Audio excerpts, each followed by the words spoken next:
ఈరోజు మరి మేము అంజుమన్ ఇస్లామియాకి సంబంధించిన 71.57 ఎకరాలని మరి సందర్శించి అక్కడికి వెళ్ళి వాస్తవాలు ప్రజలకి చూయించి అక్కడ 5 ఎకరాలు ఖాళీగా ఉంది అది కూడా చూయించి, ఎందుకంటే అది ఎక్కడ ఉంది అని చెప్పి కొంతమంది టీడీపీ నాయకులు అడుగుతున్నారు, వాళ్ళకు కూడా సమాధానం చెప్పే విధంగా, అలాగే ఈ ప్రాపర్టీని కాపాడుకోవాల్సిన బాధ్యత మన అందరి మీద ఉందని చెప్పి మరి గుంటూరు నుంచి తరలి మేమందరం అక్కడికి వెళ్తున్నాము మంగళగిరికి. అలాగే మంగళగిరి దగ్గర నుంచి ఇన్ఛార్జ్ అయిన వేమారెడ్డి గారు కూడా వస్తున్నారు.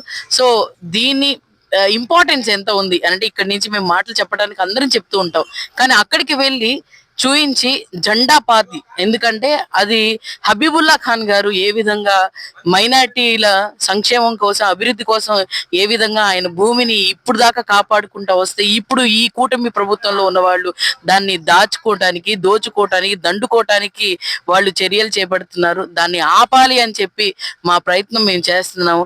ఇంకా దేవుడి మీద వదిలేస్తున్నాము. ఏదైనా కూడా అల్లా ఉన్నారు, ఖచ్చితంగా దాన్ని కాపాడుకుంటాము. ఖచ్చితంగా దీనికి మీరు ఏదో పీపీపీ మోడ్ అనో లేకపోతే లాంగ్ లీజ్ అని చెప్తున్నారు, ఇవన్నీ జరగకుండా చూడడానికి చేయడానికి మేము అందరం అడ్డుగా ఉంటామని చెప్పి ప్రజలందరికీ తెలియజేస్తున్నాను.